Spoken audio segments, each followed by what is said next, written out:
नमस्कार, मैं हूं शशांक मिश्रा और आप देख रहे हैं सच की आवाज़ फेक न्यूज़।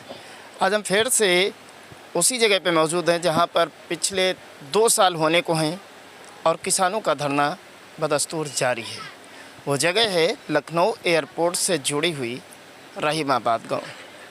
यहाँ के किसान लगातार 2 साल होने को आ गए, लेकिन अभी तक उनका धरना नहीं समाप्त हो पाया। एक तरफ जहाँ देश की सरकार और प्रदेश की सरकार लगातार बात करती रहती है कि किसानों का हित सर्वोपरि रखा जाएगा, लेकिन क्या दूसरी तरफ अगर आप हकीकत में ज़मीन पर तस्वीर देखते हैं तो रहीमाबाद के किसानों की तस्वीर साफ बताती है कि किस तरीके से एयरपोर्ट प्रशासन के द्वारा उनको लगातार प्रताड़ित किया जा रहा है। और 2 साल होने को हैं, लेकिन आज तक उनकी सुध लेने वाला ना तो प्रशासन हुआ और ना ही सरकार हुई।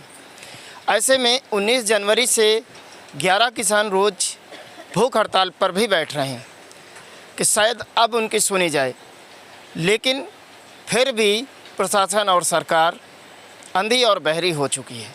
ना तो उसे कुछ दिखाई देता है और ना ही सुनाई देता है।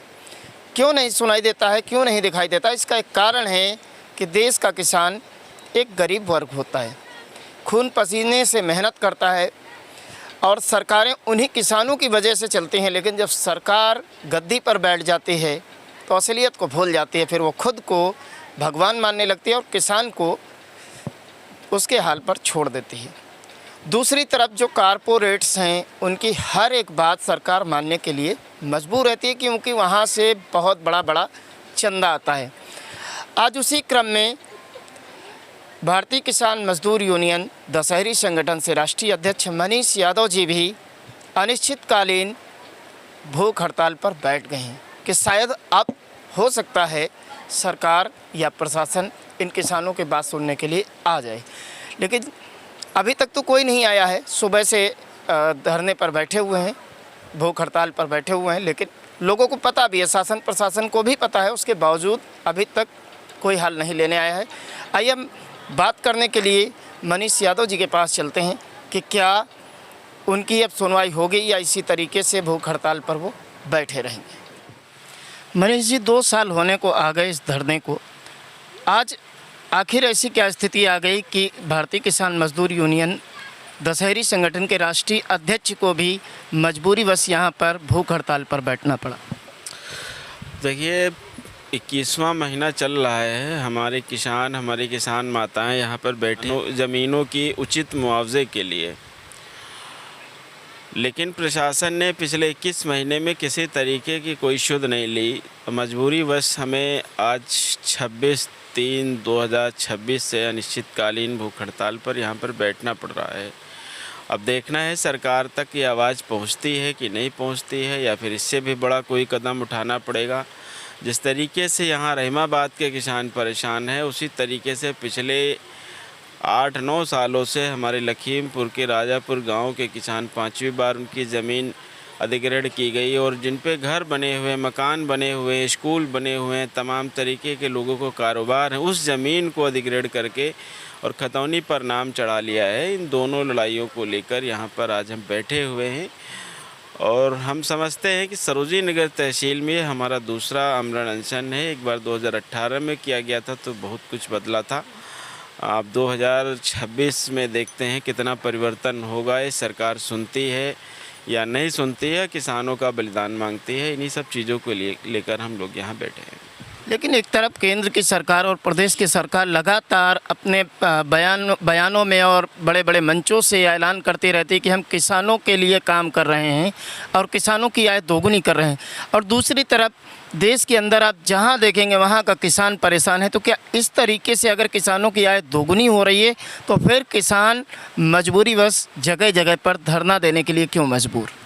सिर्फ यही लखनऊ एयरपोर्ट नहीं है, पूरे उत्तर प्रदेश में, चाहे जेवर का एयरपोर्ट हो, चाहे अभी हमें कल एक टिकैत साहब के संगठन के युवा प्रदेश अध्यक्ष हैं अनुज सिंह, उन्होंने भी, उनसे भी बात हो रही थी, उन्होंने भी एक वीडियो डाला था। 75 गाँव की ज़मीन वहाँ भी एक्वायर की गई, वहाँ भी पैसे को लेकर लड़ाई है। प्रशासन जो मन होता है अपने अनुसार पैसा लगाता है। खैर यहाँ पर तो पैसे देने की बात ही नहीं कर रहे, कह रहे हैं कि अंग्रेज़ हमको ज़मीन देकर गए थे इसलिए हम इस ज़मीन को लेकर रहेंगे। किसानों का कहना है कि अंग्रेज़ आपको देकर गए थे, कुछ कागज़ होगा, हमारे पूर्वजों को पैसा दिया होगा, कहीं मुआवजा दिया होगा, कुछ तो आपके पास होगा, लेकिन प्रशासन के पास दिखाने के लिए कुछ नहीं है। और आपको एक नई चीज़ यहाँ बता दें, इस जिन ज़मीनों के मुआवजे के लिए यहाँ पर ये किसान माताएँ बैठी हैं, ऐसा नहीं है कि सरकारों ने इस ज़मीन का मुआवजा नहीं भेजा, पैसा नहीं भेजा। जहाँ तक मुझे जानकारी है लगभग 1000 करोड़ रुपए सेंट्रल गवर्नमेंट और यूपी सरकार ने यहाँ के किसानों को भेजा, लेकिन यहाँ के ज़िम्मेदार अधिकारियों ने 2006 से लेकर आज तक तमाम अधिकारियों ने और तमाम बीच के लोगों ने, दलालों ने और तमाम वकीलों ने, तरह तरह के लोगों ने उस पैसे का बंदरबाट किया, लेकिन जिसकी ज़मीन ले रहे हैं उस तक वो पैसा नहीं पहुंचा। और कहीं ना कहीं जब भी इन सब चीज़ों का खुलासा होगा, कम से कम 10 IAS अधिकारी इसमें और कई सरोजिनी नगर और उस समय की जो सदर तहसील थे उस समय के अधिकारी भी इसमें फंसेंगे। इतना मैं आपको आज बता दे रहा हूँ। जी, आपने सुना एक नई चीज़ भी सामने आई कि अंग्रेज़ों ने ज़मीन सरकार को दे दी थी, एयरपोर्ट प्रशासन को दे दी थी। अब आप बताइए, अंग्रेज़ों ने अगर दे दी थी तो बिना किसी डॉक्यूमेंट के दे दी थी? ये तो एक बड़ा हंसी का सवाल है। आज कोई एक बिस्वे भी ज़मीन यानी 1000 स्क्वायर फीट की बात छोड़िए, 500 स्क्वायर फीट भी बिना लिखा पढ़ी के कोई ज़मीन नहीं देता है। तो अंग्रेज़ों ने सिर्फ ज़बानी तौर पे अगर उनको ज़मीन दे दी तो क्या वास्तव में उनका हक बनता है, या लगातार उतने सालों से लेकर आज तक किसानों द्वारा उस ज़मीन को जोता बोया जा रहा था? और अभी हम रास्ते से आए तो कई जगह पर फसलें भी खड़ी हुई हैं, किसान लगातार उन ज़मीनों को जोत रहे हैं और बो रहे हैं। उसके बावजूद एयरपोर्ट प्रशासन को अचानक से याद आती है कि ये ज़मीन हमारी है, हमको अंग्रेज़ों ने दे दिया था। तो क्या वास्तव में इसमें कुछ ना कुछ तो घपला है? क्योंकि अगर किसी को ज़मीन दी गई होती तो उसके डॉक्यूमेंट्स ज़रूर होते। बिना डॉक्यूमेंट्स के ज़मीन पर अपना दावा ठोकना एक हिसाब से ज़बरदस्ती कब्जा करना या ज़बरदस्ती भू माफिया गिरी है। और उत्तर प्रदेश की सरकार जो लगातार ज़ीरो टॉलरेंस की बात करती हुई नज़र आती है, किसानों के मुद्दे पर आप जहां पर देखेंगे वहां पर आपको भू माफियागिरी बिल्कुल साफ नज़र आएगी। हाल ही के सालों में अगर आप देखेंगे तो लखनऊ में जगह जगह LDA अधिग्रहण कर रहा है, वहाँ पर भी लगातार किसानों के साथ ज़बरदस्ती की घटनाएं और उनके साथ मुआवजे में जो असमानता है वो लगातार उसके सामने आती रहती है। और किसान मजबूरीवश रोज़ धरने पर जगह जगह बैठने को तैयार रहते हैं और उनकी कहीं से कोई सुनवाई नहीं होती है। फिर मजबूरीवश किसान संगठनों को उनकी बात सरकार तक पहुँचाने के लिए आगे आना होता है, लेकिन निर्दयी और क्रूर सरकारें और क्रूर प्रशासन उन किसान संगठनों की भी बात नहीं सुनता है। तो ऐसा मजबूरी में समय आता है कि अब भूख हड़ताल की जाए, शायद हो सकता है जाग जाए। लेकिन एक ज़माना था जब गांधी जी भूख हड़ताल करते थे तो अंग्रेज़ उनकी बातों को मानने के लिए मजबूर हो जाते थे। ये आज़ादी से पहले का समय था। लेकिन आज वास्तव में जिसे हम आज़ादी के बाद का समय यानी स्वतंत्र भारत की बात करते हैं, वहाँ पर अगर आप देखेंगे, आप धरना दे रहे हैं शांतिपूर्वक, आप शांतिपूर्वक भूख हड़ताल कर रहे हैं, तो उस हड़ताल को ज़बरदस्ती समाप्त कराने के कई सारे प्रकरण सामने आते रहते हैं, ना कि जिस कारण से वो हड़ताल की जाती है उसका निवारण करने का।